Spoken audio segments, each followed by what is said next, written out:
El azar lo favoreció, ya que recibió por la noche un billete orlado de negro en el que la señora d'Ambrose le anunciaba la pérdida de un tío y se excusaba de posponer el placer de conocerlo. Llegó a la oficina del periódico a las 2. En lugar de esperar para llevarlo en su coche, Arnaud había partido la víspera, no resistiendo su deseo de aire puro. Cada año, con las primeras hojas, durante varios días seguidos escapaba a la mañana, hacía largas caminatas a través de las praderas, bebía leche en las granjas, retosaba con las aldeanas, se informaba de las cosechas y se llevaba atados de ensalada en su pañuelo. Por fin, realizando un viejo sueño, se había comprado una casa en el campo. Mientras Frederick hablaba al empleado, apareció la señorita Badnaz y se contrarió al no ver a Arnaud. Tal vez se quedara allí durante 2 días más. El empleado le aconsejó ir allí. Ella no podía escribir una carta. Ella tenía miedo de que se perdiese. Frederick se ofreció a llevarla a él mismo. Ella escribió una rápidamente y le encareció que la entregara sin testigos. 40 minutos después, él descendía en Saint-Cloud. La casa, 100 pasos más allá del puente, se encontraba en mitad de la colina. Las paredes del jardín estaban ocultas por 2 hileras de tilos y una amplia pradera descendía hasta el borde del río. La puerta de la verja estaba abierta. Frederick entró. Arnaud, tendido en la hierba, jugaba con una cría de gatitos. Esta distracción parecía absorberlo profundamente. La carta de la señorita Badnaz lo sacó de su embotamiento. Diablos, diablos, qué fastidio. Ella tiene razón, es necesario que vaya. Luego, habiendo ocultado la misiva en su bolsillo, sintió placer en mostrar sus dominios. Mostró todo: la caballeriza, el galpón, la cocina, el salón. Este estaba a la derecha, y del lado de París se abría una pérgola enrejada, cargada de clemátides, pero sobre sus cabezas se oyó una nota sostenida. La señora Arnaud, creyéndose sola, se divertía cantando, hacía escalas, trinos, arpegios. Había notas largas que parecían mantenerse suspendidas, otras caían precipitadamente como las gotitas de una cascada, y su voz a través de la celosía rompía el profundo silencio y subía hacia el cielo azul. Cesó de golpe cuando el señor y la señora Audrey, 2 vecinos, llegaron. Luego apareció en lo alto de la escalinata, y al descender Frederick vio su pie. Tenía zapatos escotados, en cuero dorado, con 3 tiritas transversales que dibujaban sobre sus medias un enrejado de oro. Llegaron los invitados. Salvo el señor Lafayette, abogado, eran los convidados del jueves.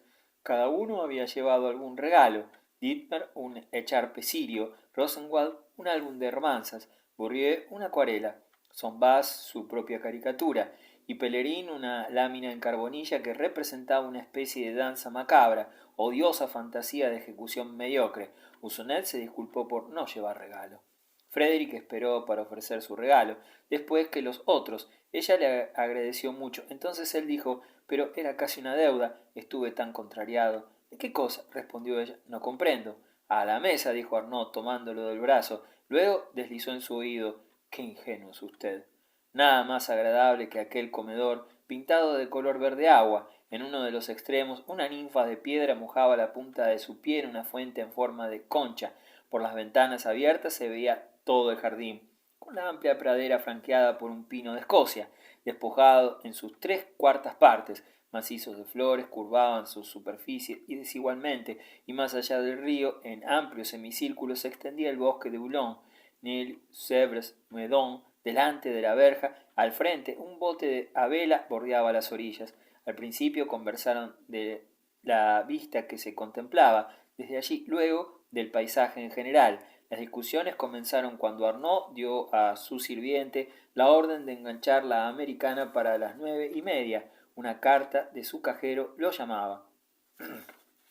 ¿Quieres que vuelva contigo?, dijo la señora Arnaud. Por supuesto, y haciéndole una gran reverencia. Sabe bien, señora, que no se puede vivir sin usted. Todos la cumplimentaron por tener un marido tan bueno. Ah, es que no soy solo yo, agregó suavemente, señalando a su hijita. La conversación se reanudó sobre pintura. Se habló de un Ruisdael, del cual Arnaud esperaba una suma considerable, y Pellerin le preguntó si era cierto que el famoso Saúl Matías de Londres había venido el mes pasado a ofrecerle por él 23.000 francos. Nada más cierto. Y volviéndose hacia Frederick: era precisamente el señor que llevé el otro día a la Alhambra, muy a pesar mío, puedo asegurarlo, porque esos ingleses no tienen nada de graciosos. Frederick, que sospechaba en la carta de la señorita Badnaz alguna historia de mujeres, había admirado la facilidad del señor Arnaud para encontrar un medio honesto de desaparecer, pero su nueva mentira, absolutamente inútil, le hizo abrir desmesuradamente los ojos. El comerciante añadió con todo cándido: «¿Cómo se llama ese muchacho alto? Su amigo». «Désaliers», dijo rápidamente Frederick, y para reparar la injusticia de la que se sentía responsable, elogió su inteligencia superior. «Ah, es así realmente, pero no tiene aspecto de tan buen muchacho como el otro, el empleado de la empresa de acarreos». Frederick maldijo a Dusadier. Ella iba a creer que él frecuentaba gentes comunes. Enseguida se habló del embellecimiento de la capital, de los barrios nuevos, y el bueno de Audrey citó entre los grandes especuladores al señor d'Ambrose.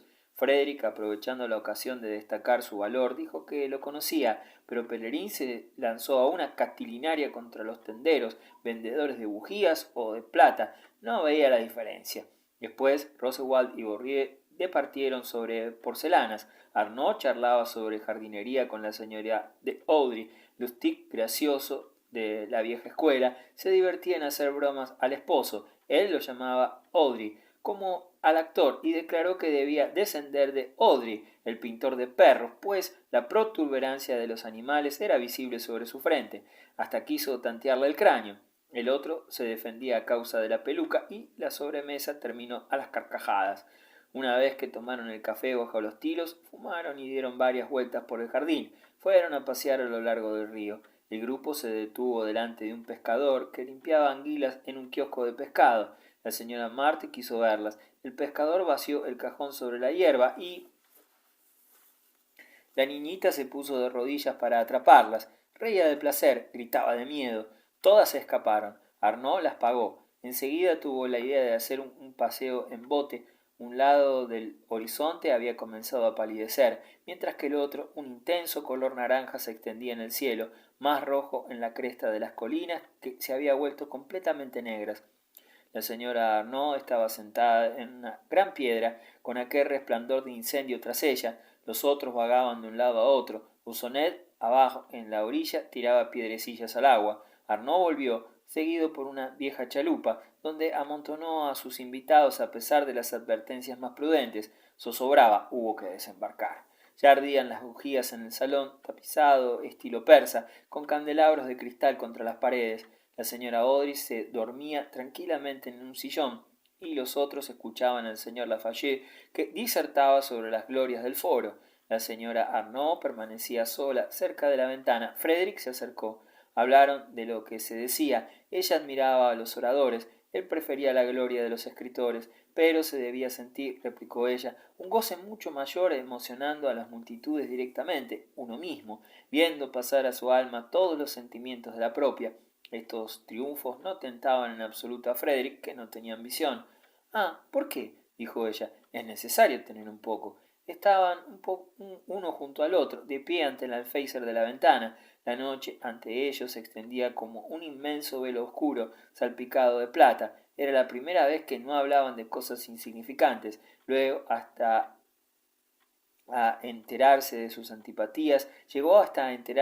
antipatías y sus gustos. Ciertos perfumes le hacían mal, los libros de historia le interesaban, creía en los sueños. Él comenzó a hablar del capítulo de las aventuras sentimentales. Ella se lamentaba de los desastres de la pasión, pero se rebelaba contra las torpezas hipócritas, y esta rectitud de espíritu iba tan bien con la belleza regular de su rostro que parecía depender de ella.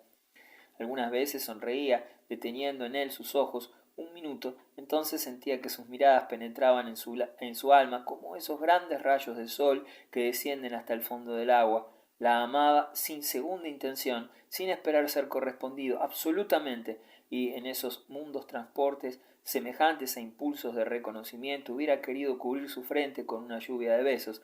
Sin embargo, un soplo interior lo impulsaba fuera de él. Era un deseo de sacrificarse, una necesidad de abnegación inmediata, tanto más fuerte ya que él no podía satisfacerla. No se fue con los otros, y tampoco Junsonet. Debían volver en el coche. La americana esperaba al pie de la escalinata cuando Arnaud bajó al jardín para cortar rosas.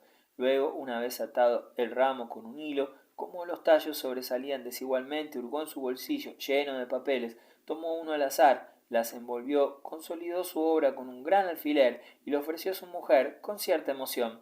Toma, querida mía, perdóname por haberte olvidado. Pero ella dio un pequeño grito. El alfiler descuidadamente puesto la había lastimado, y ella subió a su habitación. La esperaron cerca de un cuarto de hora. Finalmente reapareció. Se llevó a Marta y se arrojó en el coche. ¿Y tu ramo? Dijo Arnaud. No vale la pena. Frederick corría para ir a buscarlo. Ella le gritó: no lo quiero. Pero él lo trajo rápidamente, diciendo que acababa de colocarlo en su envoltura, ya que había encontrado las flores en el suelo. Ella las hundió en el bolsillo de cuero contra el asiento y partieron. Frederick, sentado cerca de ella, notó que temblaba horriblemente. Luego, cuando hubieran pasado el puente, como Arnaud doblara a la izquierda. Pero no, te equivocas, por allí, a la derecha. Parecía irritada, todo la molestaba. Por fin, cuando Marthe había cerrado los ojos, sacó el ramo y lo arrojó por la portezuela. Luego tomó el brazo de Frederick, haciéndole señas con la otra mano de que no hablase de ello. Enseguida aplicó el pañuelo contra sus labios y no se movió más. Los otros dos en sus asientos charlaban de imprentas, de suscriptores.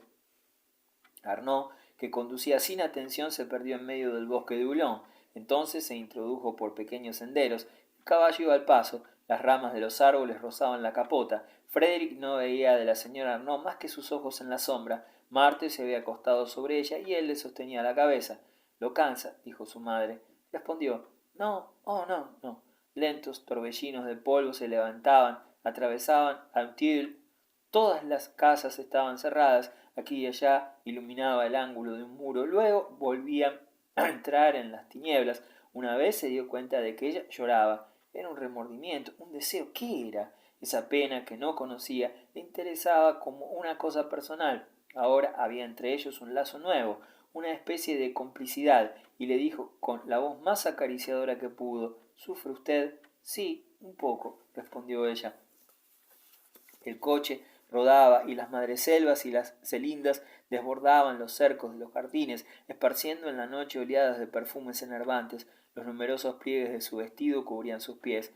Le parecía a Frederick que se comunicaba con toda su persona por medio de ese cuerpo de niña extendido entre ellos. Se inclinó hacia la pequeña y, apartando sus lindos cabellos negros, la besó en la frente con suavidad.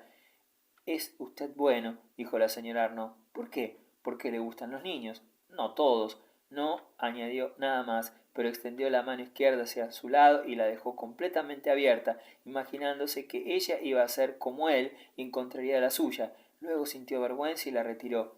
Pronto llegaron al pavimento. El coche iba más rápido. Los picos de gas se multiplicaron. Era París. Sonnet, ante el Garde Meuble, saltó del asiento. Frederick esperó para descender que hubiesen llegado al patio. Después se escondió en una esquina de la calle Jussieu y vio a Arnaud, que subía lentamente hacia los bulevares. Desde el día siguiente se puso a trabajar con todas sus fuerzas. Se veía en una corte de justicia en una tarde de invierno, al término de la audiencia, cuando los jurados están pálidos y la multitud impaciente hace crujir los tabiques del tribunal, hablando desde hacía 4 horas, resumiendo todas sus pruebas, descubriendo nuevas y sintiendo en cada frase, en cada palabra, en cada gesto, la cuchilla de la guillotina suspendida detrás de él. Después, en la tribuna de la cámara, orador que lleva en los labios el saludo de todo un pueblo, aplastando a sus adversarios con su prosopopeya, confundiéndolos con una respuesta, con truenos y entonaciones musicales en la voz, irónico, patético, emocionado, sublime. Ella estaría allí, en alguna parte, en medio de los otros, escondiendo bajo un velo sus lágrimas de entusiasmo. Se encontrarían después y los desfallecimientos, las calumnias y las injurias no lo herirían si ella dijera: «Ah, es hermoso», pasándole por la frente las manos ligeras. Esas imágenes fulguraban como faros en el horizonte de su vida. Su espíritu excitado se volvió más agudo y más fuerte. Se encerró hasta el mes de agosto y rindió hasta el último examen.